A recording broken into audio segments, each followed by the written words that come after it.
First ever factory outlet Mukunda jewellery KPHB Kothapet Khammam Somajiguda Hanamkonda. నమస్తే, మీరు చూస్తుంది సుమన్ టీవీ. నేను మీ కీర్తి. నాతో పాటు ప్రముఖ ఆస్ట్రాలజర్ బ్రహ్మశ్రీ నందిమట్ల శ్రీహరి శర్మ గురువు గారు ఉన్నారు. నమస్తే గురుగారు. వాగర్థావివ సంపృక్తౌ వాగర్థ ప్రతిపత్తయే జగతః పితరౌ వందే పార్వతీ పరమేశ్వరౌ. సదాశివసమారంభాం శంకరాచార్య మధ్యమాం అస్మదాచార్య పర్యంతం వందే గురు పరంపరాం. ఆదిత్యాయ చ సోమాయ మంగళాయ బుధాయ చ గురు శుక్ర శనిభ్యశ్చ రాహవే కేతవే నమః. శృంగేరి జగద్గురు పీఠాధిపతులకి, కంచి పీఠాధిపతులకి నమస్కారములు తెలియజేసుకుంటూ కార్యక్రమాన్ని ప్రారంభిద్దాం. గురుగారు, జనరల్గా మీరు చెప్పే మాటల్లో కూడా ఎలాంటి ప్రాబ్లమ్స్ అయినా లేకపోతే ఎలాంటి పనులైనా ముందు పడాలి అని అంటే పితృల అనుగ్రహం ఉండాలి, పితృదేవతల అనుగ్రహం ఉండాలి అని చెప్తూ ఉంటారు. కానీ కొన్నిసార్లు చూస్తుంటే మనం ఈ జన్మలో అనుభవించేది అది మంచైనా చెడైనా దానికి కూడా పెద్దల ఆశీర్వాదం, పాప పుణ్యాల ఫలం కూడా ఈ కుటుంబం అంతా కూడా అనుభవిస్తుంది అని చెప్తూ ఉంటారు. దాని ద్వారా పెళ్ళిళ్ళు కాకపోవడం కానివ్వండి, సత్సంతానం కలగకపోవడం కానివ్వండి, అసలు సంతానమే కలగకపోవడం కానివ్వండి, ఏ కష్టం కూడా కడ తీర్చకుండా, ఏది చేసినా ముందడుగు పడకుండా, నోట్లో దాకా వచ్చిన ముద్ద నోట్లో కూడా పోకుండా అలాంటి ప్రాబ్లమ్స్ వస్తూ ఉంటాయి కదా. మరి వీటికి పరిష్కారం ఏంటి గురుగారు? మనం గమనించుకుంటేనమ్మా, ప్రస్తుతం ఉన్నటువంటి సమాజంలో చాలామంది సమస్యలతో బాధపడుతున్నారు. అనేక రకాలైనటువంటి సమస్యలు. దీనికి గల కారణము ఏంటి అని తెలుసుకోలేకపోతున్నారు. వాళ్ళకి సమస్య వచ్చినప్పుడు దగ్గరలోని పండితులను సంప్రదించినప్పుడు వాళ్ళు ఏదో ఈ పూజలు కానీ, జపాలు కానీ, హోమాలు కానీ, లేకపోతే ఇలాంటి రుద్రాక్షలు వేసుకోండి అని, లేదా రత్నాలు ధరించండి అని చెప్పి చెప్తుంటుంటారు. ఆ పరిహారాలు పాటిస్తారు. కానీ ఎంత విశ్వాసము, నమ్మకం పెట్టుకొని ఉన్నా చాలా సందర్భాలలో వాళ్ళు అనుకున్నటువంటి పనులు నెరవేర్చుకోలేకపోతారు. ఇప్పుడు మీరు అన్నట్టుగానే పూర్వం ఒకప్పుడు వివాహాలు తొందరగా అయిపోయేటివి. కానీ ఇప్పుడు చక్కటి జాబ్ ఉంది, లక్షలు సంపాదిస్తుంటారు అబ్బాయిలు, అమ్మాయిలు అందంగా ఉంటారు, ఆస్తి ఉంటుంది, కానీ అసలు వివాహమే కుదరదు. పోనీ వివాహం జరిగింది, ఆనందంగా ఉంటున్నారంటే దాంపత్య సమస్యలు. ఎంతోమంది బయట సమాజంలోనమ్మా పెళ్ళిళ్ళు అయిపోయిన తర్వాత 2-3 నెలలకే డైవోర్స్లు, 3-4 డైవోర్స్లు అయిన వాళ్ళు కూడా ఉన్నారు. అంటే దాంపత్యం అనేటువంటిది ఆనందించలేకపోతున్నారు. పోనీ పెళ్ళైపోయింది, దాంపత్యం బాగుంది అని అంటే సంతానం కలగట్లేరు. డాక్టర్ దగ్గర పోతే ఏ లోపం లేదు, అంతా బాగానే ఉందని అంటారు. మరి ఎందుకు అలాగే ఇది సంతానం కంటే కూడా రోగాల బారిన అది ఎక్కువగా పడుతున్నారు. ఒకప్పుడు మంచి ఆరోగ్యంగా ఉన్నవాళ్ళు ఇప్పుడు రోగాల బారిన. అంటే కొంతమందికి ఎలా ఉంటుందంటేనమ్మా, ఆ రోగాలు కూడా టెస్ట్లకు అని పోతే అన్నీ బాగున్నాయని వస్తాయి, కానీ వీళ్ళు మాత్రం బయటకు వచ్చిన తర్వాత రోగాలతో బాధపడుతుంటారు. డాక్టర్లు ఏమో ఏం లేదంటారు, మనకేమో అనేక రకాల సమస్యలు, కాళ్ళు అడిగేస్తే అడిగేయలేకపోతున్నారు, పని చేయలేకపోతున్నారు. రిపోర్ట్స్ ఏమి చూపించావు, సమస్య మాత్రం అన్ఐడెంటిఫైడ్ ఇల్నెస్ అని అంటారు వీటిని. ఇంకా చెప్పాలి అని అంటే పురుషాంకురం అనగా వంశాభివృద్ధి కోసం, పురుషుడి కోసం ప్రయత్నం చేస్తున్న సంతానం ఆడపిల్లలే ఉంటుంటారు. అంతేకాకుండా చాలామంది జీవితాలలో ఎన్నో ప్రయత్నాలు చేస్తుంటారు. మంచి ఉద్యోగం లభించడం కోసం కానీ, లేకపోతే జీవితంలో పైకి ఎదగడం కోసం ప్రతి ప్రయత్నము, అన్ని అవకాశాలు అయిపోతున్నట్టే. ఇక మనకు వచ్చేసింది, శాంక్షన్ అయిపోయింది, ఇంకా ఈ టెండర్ వేసాము, లేకపోతే ఈ పలానా చేసాము, మనకు అన్నీ కంప్లీట్ అయిపోతుందని అనుకుంటుంటాం, నోటి దాకా వచ్చి వెనక్కి వెళ్ళిపోతుంటాం. కరెక్ట్ గురుగారు. అంటే ఎందుకు ఇలా దోబూచులాడుతుంది విజయం? ఎందుకు దోబూచులాడుతుంది? మన ప్రయత్నంలో ఏమైనా లోపం ఉందా అని చాలా మంది అనుకుంటుంటారు. ప్రయత్నంలో లోపం ఉండదు. వాళ్ళకి సంబంధించినటువంటి కొన్ని శాప ప్రభావాలు మానవుల్ని ఇబ్బంది పెడుతున్నాయి. అయితే ఇటువంటి మానవుడికి సంబంధించినటువంటి ఇప్పుడు మనము మొదలు మెరిట్స్ అండ్ డిమెరిట్స్ అని అంటారు కదా గురుగారు. ఇప్పుడు మంచి కంటే ఇప్పుడు మొదలు చెడు ఎలా ఈ సమాజంలో ప్రభావితం చేస్తుంది అనేది మనం తెలియజేసుకున్నాం. అంటే ఎలా ఉందనంటే, ఒకప్పుడు ఈ యొక్క సంబంధించినటువంటి సమస్యలన్నీ ఎదుర్కొంటున్నారు అని అంటే మానవుడు 5 రకాలైనటువంటి శాపాలతో ఇబ్బంది పడుతుంటుంటాడు. మొట్టమొదటిది పితృశాపము, 2 స్త్రీ శాపము, 3 గురు శాపము, తర్వాత 4 సర్పశాపము, 5 దైవ శాపము. ఇవన్నీ 5 రకాలైనటువంటి శాప ప్రభావాలతో మానవుడు ఇబ్బంది పడుతూ ఉంటుంటాడు. చాలా ప్రత్యేకమైనటువంటిది పితృశాప ప్రభావం. అయితే ఒకప్పుడు ఇంతమంది ఒక 30 ఏళ్ల కింద పితృశాపాల గురించి ఎవరు ఎక్కువగా చెప్పుకోలే. కానీ ఈ మధ్య 10-15 సంవత్సరాల నుంచి మానవులు అనేక రకాలుగా సమస్యలు పడుతున్నారు. ఎందుకు అని చెప్పి మన దగ్గరికి అపాయింట్మెంట్స్ కోసం వచ్చిన తర్వాత ఈ సంబంధించినటువంటి ఈ పరిహారాలు ఎన్ని చేయించినా వాళ్ళు సక్సెస్ కాలేకపోతున్నారు ఎందుకని చెప్పి రీసెర్చ్ చేస్తే పితృశాప ప్రభావం. కాబట్టి 2013 సంవత్సరంలో నుంచి ఈ పితృశాప ప్రభావాల గురించి బాగా రీసెర్చ్ చేసి ఉండడం, ఆ 2013 నుంచే అనేక పరిహార క్రియలు అనేటివి చేయించడం జరుగుతుందమ్మా. గత 15 సంవత్సరాలుగా ఈ పితృదోష పరిహారాలు అనేటువంటివి మన పీఠం ఆధ్వర్యంలో జరపబడుతున్నాయి. అయితే శాస్త్రీయాన్ని అనుసరించి, శాస్త్ర ప్రమాణాన్ని అనుసరించి పితృదోషము ఎటువంటి వాళ్ళకి ఉంటుంది, ఏ ఏ లక్షణాలు వాళ్ళకు ఉంటాయనేటువంటి విషయాన్ని మనం శాస్త్ర ప్రకారము నిజాయితీగా చెప్పి చేయిస్తున్నాం. కానీ ఈ రోజున కొంతమంది ధనార్జనే ధ్యేయంగా ఇప్పుడు మనుషుల్ని భయపెడితే తప్ప, ఈ దోషం ఉంది అని చెప్పి భయపెడితే తప్ప వాళ్ళు పూజలు చేసుకోరు, వినరు. వాళ్ళ మంచి అవసరం లేదు, ఎదుటి వాళ్ళ యొక్క మంచి కోరట్లేదు ఇప్పుడు చాలామంది. అంటే మనం ఒకళ్ళని విమర్శించడానికని కాదు, కానీ సమాజంలో జరుగుతున్నటువంటి చెడును కూడా మనము గుర్తించలేకపోతే అప్పుడు ఆ లోపం ఎవరికి అవుతుంది, ఆ యొక్క ఇంపాక్ట్ ఎవరికి అవుతుంది, ఎవరు మోసపోతారు, ఎవరు నష్టపోతారు? మోసపోయిన వాళ్ళే నష్టపోతారు. ఎలాంటి మోసం పోతున్నారు అంటే శాస్త్ర ప్రకారం కొన్ని లక్షణాలు చెప్పబడ్డాయి. అంటే పితృదోషము లక్షణాలు చెప్పబడ్డాయి, కానీ మోసము చేసేటువంటి విధంగా ఎలాంటి మాటలు వస్తున్నాయంటే ఇప్పుడు ఉన్నవే 27 నక్షత్రాలు. 27 నక్షత్రాలు చాలా గొప్పవి. వేటిగా కొన్ని కోట్ల నక్షత్రాలలో మానవులకి అనుసంధానంగా ఉన్నవి, జీవితానికి పనికొచ్చేటువంటివి 27 నక్షత్రాలు చెప్పబడినప్పుడు ఇవి దోషం ఎలా అవుతాయని చెప్పి ఎవరు సమాధానం చెప్పలేదు. ఇదంతా ఏంటంటే ధనార్జనే ధ్యేయంగా ఒక కల్పితంగా. అవును గురుగారు, ఈ మధ్య అంటే మేము గురువు అన్నప్పుడు ఎవరైనా కూడా మీరు చూపించే టార్చ్ లైట్ వెలుగులోనే మేము నడుస్తూ ఉంటాం కదా గురుగారు. మరి ఇప్పుడు ఈ నక్షత్రం విశాఖ నక్షత్రం ఫర్ ఎగ్జాంపుల్ అస్సలు పనికిరాదు, జ్యేష్ఠాన అస్సలు పనికిరాదు అని నిజంగానే అలా భయపెట్టిస్తున్నారు. ఆ పెళ్లిళ్ళు కూడా అవ్వట్లేదు పాపం ఆ నక్షత్రం అనవసరంగా బహిరంగంగా చెప్పడం వల్ల. అదే కాకుండా ఈ దోషాలు అనేటువంటివి ఉన్నవే 27 నక్షత్రాలు. 19 నక్షత్రాలు దోషపూరితం. ఈ 19 నక్షత్రాల్లో పుడితే పితృశాపం అని భయపెట్టేస్తున్నారు. ప్రతి కుటుంబంలో ఒక కుటుంబంలో 4 ఉంటారమ్మా. 4లో పుణ్యాత్ములు మాత్రమే మిగిలిన 8 నక్షత్రాల్లో పుడతారా? 4 ఉన్న కుటుంబంలో ఎవరో ఒకరు ఈ నక్షత్రంలో ఈ 19 నక్షత్రాల్లో పుడతారు. మరి ఆ 19 నక్షత్రాల్లో పుడితేనే దోషం అంటే అమ్మో మనకేదో పెద్ద దోషం ఉంది, మనం చేయించుకోవాలి, లేకపోతే మన జీవితం పోతుందేమో, అతలాకుతలం అయిపోతామో అనే భయంతో చేయించుకుంటున్నారు తప్ప నిజంగా దోషం ఉందని చెప్పి చేయించుకోవట్లేదు, భయపెట్టి చేయిస్తున్నారు. అంతేకాకుండా నా వీడియో చూస్తేనే పితృదోషం ఉన్న వాళ్ళే మా వీడియో చూస్తారు. ఇలాంటి మాటలు అసలు ఎక్కడుందమ్మా? అంటే ఇప్పుడు ఒక సినిమాలో ఎంతో కాశ్మీర సినిమాలు ఉంటాయి, అంటే దయ్యంగా అవ్వాల్సిన వాళ్ళందరూ అటువంటి దయ్యం సినిమాలు చూస్తున్నారా? దేవుడి సినిమాలు అంటే పుణ్యాత్ములు మాత్రమే దేవుడి సినిమాలు చూస్తున్నారా? అట్లా కాదు కదా. అంటే ఏంటంటే ఒక సైకలాజికల్గా హిప్నోటైజ్ చేయడం అనమాట మనుషుల్ని. నువ్వు నాకు చూసావంటే నీకు దోషం ఉన్నట్టు, అంటే వెంబడి పరిగెత్తుకొచ్చి మేము వీడియో చూసాం, మాకు దోషం ఉంది, మేము చేయించుకుంటాం, డబ్బులు కట్టి చేయించుకోవడం. ఇలాంటి అపప్రథ నక్షత్రాలు, ఈ 19 నక్షత్రాలు దోషాలని నేను ఎంతోమంది పెద్ద పెద్ద జ్యోతిష పండితుల్ని, నాకన్నా గొప్ప వాళ్ళని నేను కనుక్కున్నాను. కానీ వాళ్ళు చెప్పింది ఏంటంటే అటువంటి వ్యక్తులు ధనం సముపార్జన పాపముతో కూడుకున్నది, అటువంటి వాళ్ళ జనాలు అనవసరంగా నష్టపోతున్నారని చెప్పడం జరిగింది.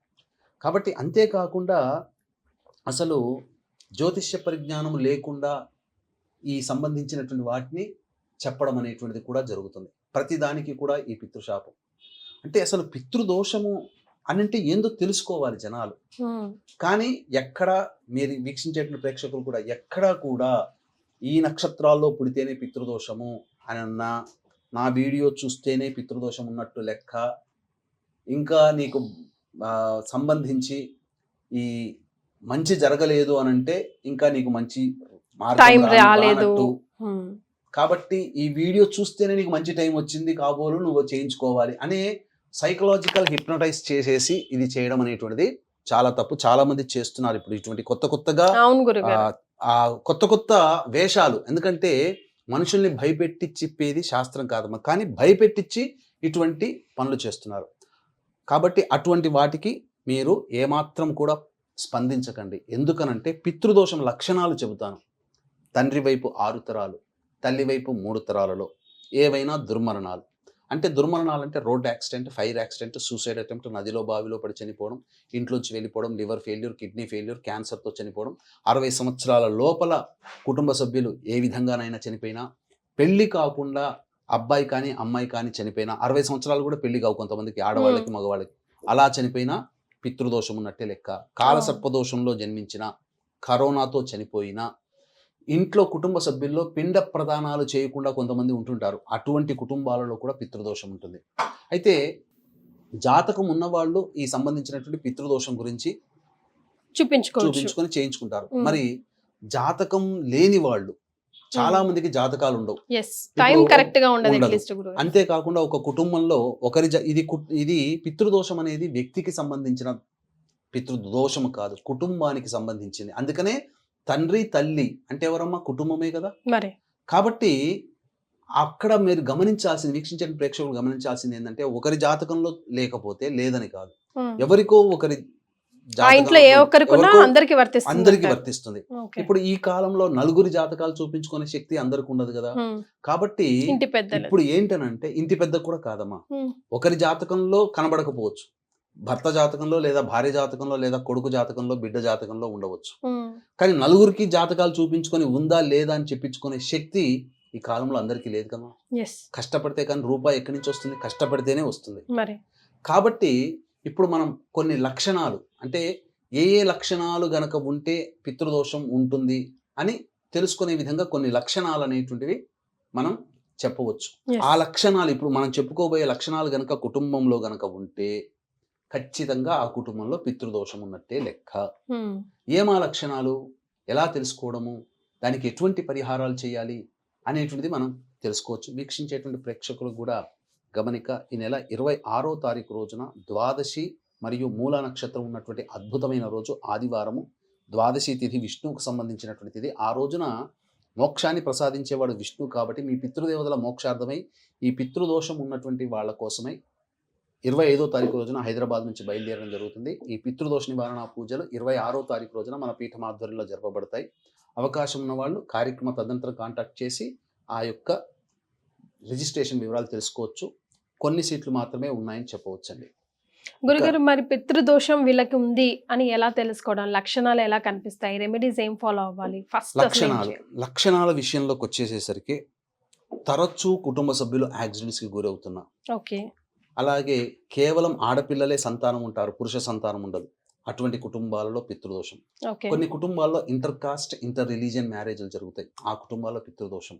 అలాగే తరచు ప్రయోగాలకి గురవుతున్నా, అంటే కొంతమంది చేతబడి అవన్నీ చేస్తుంటారు కదా, తరచు కుటుంబ సభ్యులు గురవుతున్నా, నరదృష్టి ఎక్కువగా ఉంటున్నా, అలాగే వ్యాపారం ఎదుగుదల, గొప్పగా ఇల్లు కట్టుకుంటారు, పిల్లలు బాగా చదువుతుంటారు, అలా నరదృష్టి పడ్డ కొంతకాలానికి అన్ని వ్యాపారం తగ్గిపోతుంది, పిల్లలు చదువులో ఉండరు, ఇంట్లో ప్రశాంతత ఉండదు, కొత్తగా ఇల్లు కట్టుకొని ఆనందంగా ఉందామని, అటువంటి కుటుంబాల్లో పితృశాపం. అలాగే కుటుంబంలో శారీరక మానసిక లోపాలతో పిల్లలు జన్మించి ఆ విధంగా బాధపడుతున్నా, అలాగే సంఘ వ్యతిరేక శక్తులతో చేతులు కలిపి కుటుంబ సభ్యులు కారాగార వాసమై ఉన్నా, అలాగే చేతిలోని ఆహారం తరచూ నేలపాలవుతున్నా, ఇంట్లో నల్లాలు చక్కగా ఉంటాయి, వారం కొత్తవి వారం బాగుంటాయి, మళ్ళీ బొట్టు బొట్టుగా రాలుతున్నా, గోడలకి క్రాక్స్ వస్తున్నా, అలాగే చీమలు, బొద్దింకలు, జిల్ల పురుగులు ఎక్కువగా ఇంట్లో సంచారం చేస్తున్నా ఆ కుటుంబాల్లో పితృదోషం ఉంటుంది. అంతేకాకుండా పెళ్ళిళ్ళు కాకుండా ఇబ్బందులు పడుతున్నా, పెళ్ళిళ్ళై దాంపత్యం లేకుండా ఉండి 3-4 డైవర్స్లైనా, అన్నీ బాగున్న సంతానం కలగకపోయినా వాళ్ళలో పితృదోషం ఉంటుంది. అంతేకాకుండా కలలో కూడా కారాగార వాసమైనట్టు, సుడిగుండంలో చిక్కుకున్నట్టు, పెద్దవాళ్ళు గతించిన వాళ్ళు తరచూ కలలో కనిపిస్తూ ఉన్న ఆ కుటుంబంలో పితృదోషం ఉంటుంది. ఆవుని చంపిన, స్త్రీ హత్య, గోహత్య, బ్రాహ్మణ హత్య, పిల్లిని చంపిన వాళ్ళకి పితృదోషం ఆపాదించబడుతుంది. అంతేకాకుండా ఇక ఎన్నో ప్రయత్నాలు చేస్తుంటారమ్మా, కానీ అన్ని నోటి దగ్గర దాకా వచ్చి వెనక్కి వెళ్ళిపోతుంటాయి, వాళ్ళకి పితృదోషం ఉంటుంది. అటువంటి కుటుంబాలలో పితృదోషం ఉంటుంది. గొప్పగా ఆలోచన చేసి కోట్లు సంపాదించి ఒక అనాలోచిత నిర్ణయం తీసుకొని స్టాక్స్లో పెట్టడము, లేకపోతే ఎవరికైనా అప్పు ఇవ్వడము, ఇక తిరిగి రావు. మొత్తం సంపాదించిందంతా కోల్పోతారు. ఫ్లైట్లో తిరిగిన వాళ్ళు బండి వేసుకొని సైకిల్ మీద స్కూటర్ మీద వెళ్ళాల్సిన పరిస్థితులు వస్తుంటాయి. అటువంటి కుటుంబం గొప్పగా బతికి అకస్మాత్తుగా దిగజారిపోయిన వాళ్ళ కుటుంబాల్లో పితృదోషం ఉంటుంది. అంతేకాకుండా ఒక సంవత్సరంలో వాళ్ళకి అంటే వీక్షించేటువంటి ప్రేక్షకుల్లో వాళ్ళకి తెలిసినటువంటి ఒక 10-12 కుటుంబాలు ఒకే సంవత్సరంలో పెళ్లిళ్ళు అవుతాయి. కొన్ని కుటుంబాలు చాలా జీవితంలో పైకి వస్తాయి, కానీ కొన్ని కుటుంబాలు ఎదుగుదల బొదుగుదల ఉండదు. ఎక్కడ వేసిన గొంగడ అక్కడే ఉంటుంది. అటువంటి కుటుంబాలలో పితృదోషం ఉంటుంది. ఇక ఏ జన్మల్లో ఏ పాపం చేశామరా, చాలా సమస్యలు, అసలు నరకం అంటూ అనుభవిస్తున్నాము అనేటువంటి వాళ్ళు ఉంటారు కదా, ఆ కుటుంబాల్లో పితృదోషం ఉంటుంది. ఆర్థిక పరమైన సమస్యలు తరచూ ఎదుర్కొనే కుటుంబాలలో పితృదోషం అనేటువంటిది ఉంటుంది. కాబట్టి కరోనాతో ఎవరైనా చనిపోయినా పితృదోషం. ఎందుకంటే భయంతోనే పోయారు. ఇప్పుడు మీకు ఈ పితృదోషానికి సంబంధించినటువంటి బాగా చూసుకుంటే నందమూరి తారక రామారావు గారి కుటుంబం వాళ్ళన్నీ కూడా అబ్నార్మల్ డెత్స్. ఎవరివి సహజంగా ఉన్నాయి? హరికృష్ణ కొడుకు, ఉమామహేశ్వరి, రెండవ కొడుకు బిడ్డ మనవరాలు, అలాగే వాళ్ళ ఎన్టీఆర్ గారి నాన్నగారు, లక్ష్మయ్య చౌదరి గారు, ఇలా చాలా మంది. మన జూనియర్ ఎన్టీఆర్ కూడా దాదాపు మృత్యుకోరలోకి వెళ్ళి బయటకు వచ్చాడు. సూర్యాపేటలో యాక్సిడెంట్ అయింది కదా. అలాగే చాలా మందికి ఇలా అనేక రకాలుగా సమస్యలతో బాధపడుతున్నారు. అంతేకాకుండా ఉదయ్ కిరణ్ చూడండి అమ్మా, వాళ్ళ అన్నయ్య ఎంబీబీఎస్ చదువుతున్నప్పుడు ఆ విధంగా చనిపోయాడు, సూసైడ్ చేసుకొని. తదనంతరం ఉదయ్ కిరణ్ జీవితంలో ఉవ్వెత్తున జీవితంలో పైకి ఎదిగాడు, కానీ అకస్మాత్తుగా అధపాతాళం పడిపోయి తాను సూసైడ్ చేసుకోవాల్సి వచ్చింది. ఇటువంటి కుటుంబాలలో పితృదోషం ఉంటుంది. అంతేకాకుండా మనకు చాలా బాగా తెలిసినటువంటి హీరో బిచ్చగాడు సినిమా, యాంటోనీ హీరో, ఆయన కూతురు 9వ తరగతి చదువుతున్నప్పుడు, ఇంటర్మీడియట్ చదువుతున్నప్పుడు ఊరేసుకొని చనిపోయింది. కానీ వాళ్ళ లోపల విచారిస్తే ఆ యాంటోనీ వాళ్ళ నాన్న తాను 9వ తరగతి చదువుతున్నప్పుడు సూసైడ్ చేసుకున్నాడు. ఆ టెండెన్సీ అంటే ఒక తరంలో జరిగిన ఈ సంబంధించినటువంటి దుర్మరణం మిగతా తరాలకు కూడా కంటిన్యూ అవుతుంది. ఇది తెలుసుకోలేక చాలా మంది ఏమైపోతుందంటే ఇబ్బందికర పరిస్థితులు ఎదుర్కొంటున్నారు. కాబట్టి మనకు దాదు కదా, మన బాబాయిల కొడుకుల్లో చనిపోయారు కదా, మన పేనత్తలు కదా, మనకేంటి సంబంధం అంటారు. ఇది కుటుంబానికి సంబంధించిన 7 తరాలు చూసుకోవాలి. కాబట్టి తండ్రి వైపు 6 తరాలు, తల్లి వైపు 3 తరాలు ఖచ్చితంగా చూసుకొని ఉంటే గనక ఖచ్చితంగా ఈ పరిహారం చేసుకోవాలి. కానీ ఇప్పుడు చేసేటువంటి విధానాల్లో చాలా మంది ఇంతకుముందు చెప్పినాం కదా, కొన్ని నక్షత్రాలని చెప్పడము, లేకపోతే వీడియో చూస్తేనే నా దోషం ఉందని చెప్పడం, ఇట్లాంటి వాళ్ళు చేసేటువంటి ఏంటనంటే ఒకే బ్రాహ్మణుని పెట్టి అసలు ఈ పరిహారం కోసం చేసుకోవాలనుకున్నప్పుడు ఏంటంటే చక్కగా గణపతి పూజలో సంకల్పము, ప్రేత సంకల్పము, శుభ సంకల్పం. అంటే చనిపోయిన వాళ్ళకి ఉత్తమ గతి పొందాలి, మంచి మన సమస్యలు తీరాలి, మన కోరిక నెరవేరాలని శుభ సంకల్పం. తదనంతరం మోక్షనారాయణ బలి పూజ, పంచదేవత ఆరాధన అనేటువంటిది. 6 దేవతల్ని ఆరాధన చేస్తారు. విష్ణువు, బ్రహ్మ, రుద్రుడు, సవిత్రుడు, అలాగే పితృదేవతలు, యముడు, వీళ్ళందరినీ కూడా. తదనంతరం ఎవరైతే దుర్మరణం పాలై ఉన్నారో వాళ్ళకి పేరు పేరున ఆవాహనం, తర్పణం. సాధారణ పాలైన వాళ్ళది పేరు పేరున ఆవాహనం, తర్పణం.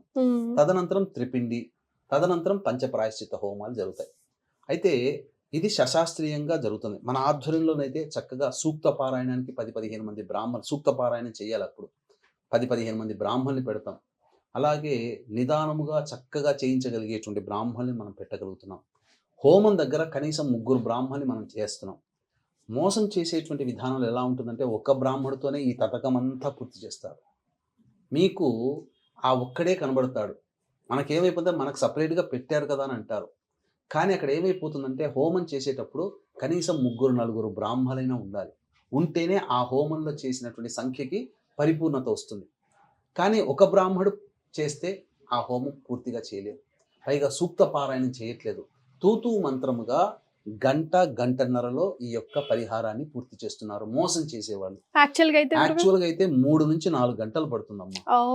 ఈ పితృదోషం అనేటువంటిది 3 నుంచి 4 గంటల పరిహారం పడుతుంది. హోమం దగ్గర ఉండే బ్రాహ్మణ సంఖ్య, సూక్త పారాయణం చేసేటువంటి బ్రాహ్మణ సంఖ్య. అందుకనే డబ్బులు ఎవరికి ఊరికే రావమ్మా. కాబట్టి ఖచ్చితంగా అడగండి. మనం ఇంత ఖర్చు పెడుతున్నప్పుడు, వేలు ఖర్చు పెడుతున్నప్పుడు ఎందుకు ఇంతమంది బ్రాహ్మణులు పెట్టలేకపోయారు అని ఖచ్చితంగా అడగాలి. అడిగితేనే, ఎందుకనంటే చెప్పేటప్పుడు మనిషిని హిప్నటైజ్ చేసే విధంగా చెప్పి తీసుకొని వాళ్ళకి తక్కువ విధానంతో చేయిస్తున్నారు. అదిగాక ఒకే వ్యక్తి దగ్గర చేయించే శక్తి ఉంటే ఒక్క దగ్గరనే మంచి పరిహారం ఉంటుంది. తీసుకుపోయి గుంపులుగా తీసుకుపోయి 4 చోట్ల విసిరేస్తున్నట్టుగా నలుగురు దగ్గర చేయిస్తుంటారు. అందువల్ల ఏమైపోతుందంటే ఒక వ్యక్తి అయితే సరిగ్గా ఎవరు చేయగలుగుతారో మనం చెప్పగలం. నలుగురు చోట్ల 4 రకాలుగా ఎవరు చేయిస్తారు? కాబట్టి ఇదంతా కూడా ధనార్జనే ధ్యేయంగా పాపపు కృత్యములతో చేస్తున్నటువంటి పనులు. దీనివల్ల ఏమవుతుంది? వాళ్ళ పాపంలో వాళ్ళకి మనం పరిహారం పాలు రాకపోగా చేయించిన వాడికి కూడా పంచుకున్నట్టు. ఇంకా పాపం చుట్టుకుంటుంది. రైట్. అది అనుభవించినప్పుడు తెలుస్తుంది. Right. కాబట్టి మన దగ్గర అయితే గత 15 సంవత్సరాలుగా సశాస్త్రీయముగా విధి విధానానిగా దైవ ప్రమాణాన్ని అనుసరించి మనం శాస్త్ర ప్రమాణాన్ని అనుసరించి ఈ కార్యక్రమం చేయిస్తున్నాం. కాబట్టి అవకాశం ఉన్న వాళ్ళు 26వ తారీఖు రోజున జరిగేటువంటి కార్యక్రమం నమోదు చేసుకోవచ్చు. ఈ పితృదోషం అనేటువంటిది ఖచ్చితంగా పాటించడం అనేటువంటిది, ఇటువంటి సమస్యలు ఉన్న వాళ్ళు పాటిస్తే తదనంతరం పితృదేవతల యొక్క అనుగ్రహంతో మంచి జరుగుతుంది. రైట్. చాలా సంతోషం గురుగారు. ధన్యవాదాలు. సర్వం శ్రీ ఉమామహేశ్వర పరబ్రహ్మార్పణమస్తు.